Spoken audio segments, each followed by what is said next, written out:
वसुदेवसुतं देवं कंसचारणूरमर्दनं देवकी परमानन्दं कृष्णं वन्दे जगद्गुरु। प्रभुरगौरं करुणावतारं संसारसारं भुजगेन्द्रहारं सदा वसन्तं हृदयारविन्दे भवं भवानी सहितं नमामि। सब सनातन धर्म प्रेमी सज्जनों, श्रीमद् भगवद गीता अध्याय 4 ज्ञानी की बात चल रही है। कल भगवान ने ज्ञानी होने की बात बताई थी।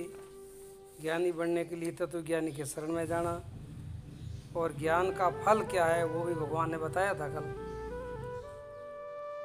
तो ज्ञान का फल यही होता है कि एक तो संपूर्ण भूत प्राणियों में परमात्मा को देखे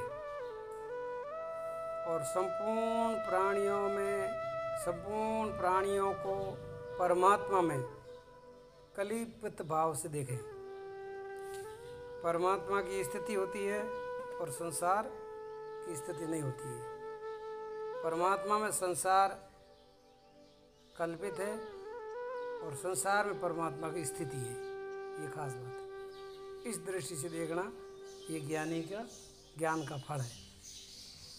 आज भगवान कहते हैं ज्ञान रूपी नौका द्वारा अति से पापियों का भी उद्धार हो जाता है। ज्ञान एक ऐसी वस्तु है, अति पापी होता है, अति पापी, वो भी ज्ञान की नौका पर बैठ करके भवसागर से पार हो जाता है।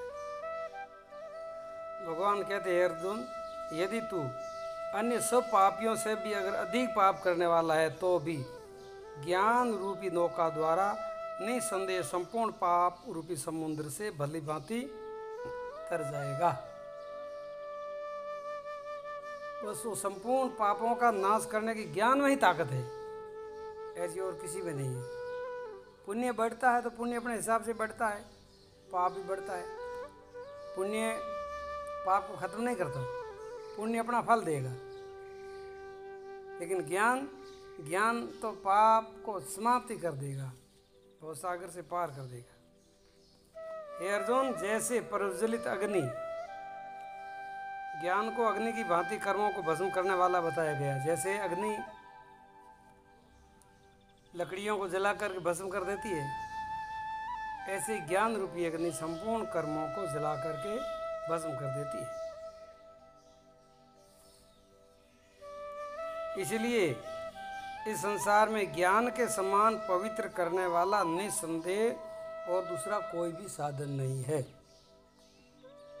कितने ही काल से कर्म योग के द्वारा शुद्ध अंतःकरण हुआ मनुष्य अपने आप ही आत्मा में पा लेता है उस परम तत्व को, यानी मतलब ज्ञान को आदमी अंदर ही पाता है, खुद ही अंदर ही पाता है, ज्ञान को बाहर चले जाता है। लेकिन बात यह है कि इस ज्ञान के द्वारा ही पवित्र हुआ जाता है। ज्ञान के समान पवित्र करने वाला दुनिया में और कोई साधना नहीं है। ये ध्यान से बराबर फिट कर लेना। अगर जीवन को पवित्र बनाना है तो ज्ञान के अलावा कोई ऐसा शुद्ध पवित्र करने वाला साधन या साधना नहीं है। भगवान परमात्मा खुद कहते हैं। अब ज्ञान का अधिकारी कौन होता है, ज्ञान के योग्य कौन है, उसके बारे में परमात्मा बताते हैं।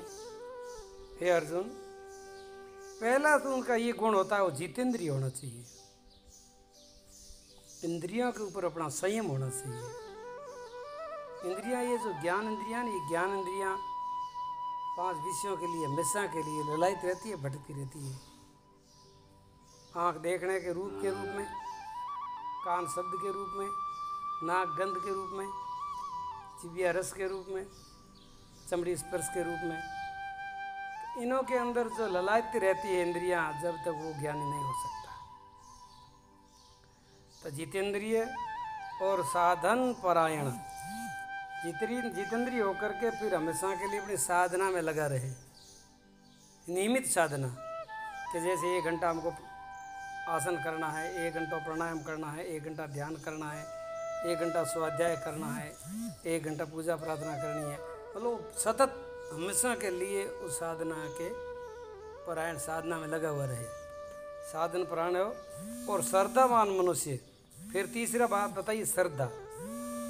श्रद्धा ऐसी हो कि पूर्ण रूप से परमात्मा में, शास्त्रों में और गुरु महाराज में एक जैसी श्रद्धा हो। गुरु, परमात्मा और शास्त्र सब में पूर्ण श्रद्धा हो, ऐसा मनुष्य ज्ञान को प्राप्त करता है। और ज्ञान को प्राप्त होकर के वह बिना विलंब के तत्काल ही भगवत प्राप्ति रूपी परम शांति को प्राप्त कर लेता है। 3 साधन बताया, जितेंद्रिय, साधना परायण और पूर्ण श्रद्धा। अपनी श्रद्धा डगाडोल होती है, कभी मन कहता है ये करूं, कभी कहता है ये करूं, कभी कहता है ये करूं, कभी कहता है ये करूं। ये श्रद्धा जो है नहीं, ये डागाडोल वाली श्रद्धा है। डागाडोल वाली श्रद्धा कभी निश्चित लक्ष्य पर पहुंचने नहीं देती है।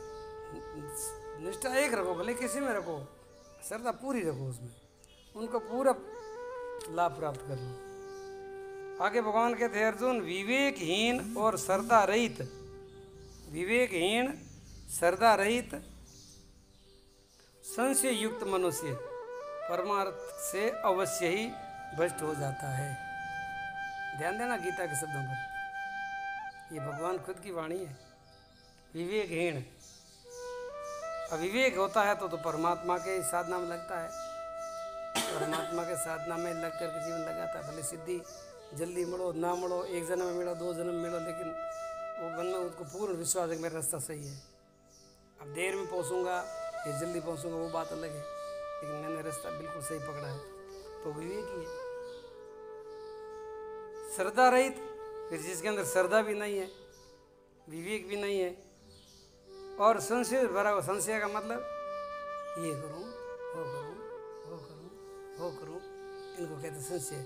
गीता में लिखा संशयात्म विनश्यति। ऐसा संशय वाला विवेकहीन श्रद्धा रहित परमार्थ से अवश्य वो भ्रष्ट हो जाता है। परमार्थ यानी परमात्मा की प्राप्ति का जो मार्ग है वही परमार्थ है। संशय युक्त मनुष्य के लिए न तो इस लोक में सुख है न परलोक में सुख है। जिसके भीतर संशय रहता है, श्रद्धा विचलित होती रहती है, एक निष्ठा नहीं होती है, तो वो न तो यहाँ इस संसार में कोई सिद्धि प्राप्त करता है न परलोक में। मतलब लोक और परलोक दोनों ही उसके बिगड़ जाते हैं। भगवान कहते हैं, हे अर्जुन, जिसने कर्मयोग की विधि से समस्त कर्मों का परमात्मा को अर्पण कर दिया है और जिसने विवेक द्वारा समस्त संशयों का नाश कर दिया है। हम 2 बात बताई, एक तो संपूर्ण जो कार्य कर्म करते हैं वो कर्म भगवान को अर्पण करते जाओ, और दूसरा विवेक के द्वारा सारे संशय को मिटा दिया। बस मैं जो कुछ हूँ भगवान का ही हूँ, जो कुछ करता हूँ भगवान के लिए ही करता हूँ, इसमें कोई मुझे संशय है ही नहीं। अब सिद्धि कब मिले कि ना मिले कि मुझे उसकी कोई परवाह नहीं। मेरा ये मुख्य कर्तव्य है कि मैं पूरा मेरा जीवन भगवान के कर्मों में, मैं सेवा में, समर्पण में ही लगा हूँगा। ऐसे वश में किए हुए अंतःकरण वाले पुरुष को संसार के कोई कर्म उसको बांध नहीं सकते, उनको फिर कोई कर्म बांध नहीं सकते। ये निर्बंधन होने का उपाय भगवान ने बताया है। मुख्य ज्ञान है, साधना है, श्रद्धा युक्त हो, संशय रहित हो और सतत प्रयत्नशील हो, पुरुषार्थी हो, तो परमार्थ को एक ही जन्म में पा सकता है। इसीलिए है भरतवंशी अर्जुन, तुम हृदय में स्थित इस अज्ञान जनित अपने संशय को विवेक की तलवार के द्वारा काट दे। विवेक की तलवार के द्वारा ये तेरे जो संशय होते हैं ना अंदर से, इन सारे संशयों को विवेक की तलवार के द्वारा काट दे और संशय रहित हो जा, निश्चिंत हो जा, अविचल्य हो जा, निष्ठावान हो जा, धैर्य युक्त हो जा और गंभीरता होकर के अपने लक्ष्य की प्राप्ति कर ले। ये आज का गीता का 4थे अध्याय का कुछ मंत्रों का आपको अर्थ बनाया जैसे लिखा है ऐसे।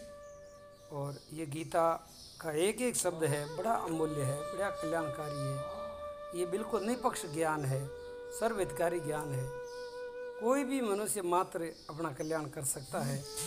तो इसी भावना के साथ में आज की इस सत्संग का यहाँ विराम। आप सब सज्जनों को खूब खूब प्रणाम। और ये गीता का ज्ञान आप बार बार सुनना और अपने मित्रों को और अपने ग्रुप में और आगे शेयर करना। आपका महान पुण्य बढ़ेगा, और आपका जब पुण्य बढ़ेगा तो आपका जीवन भी सुखी होगा, आपका घर परिवार भी सुखी रहेगा। पुण्य के बिना कोई सुखी नहीं हो सकता है, और इससे बढ़कर कोई बड़ा पुण्य नहीं है।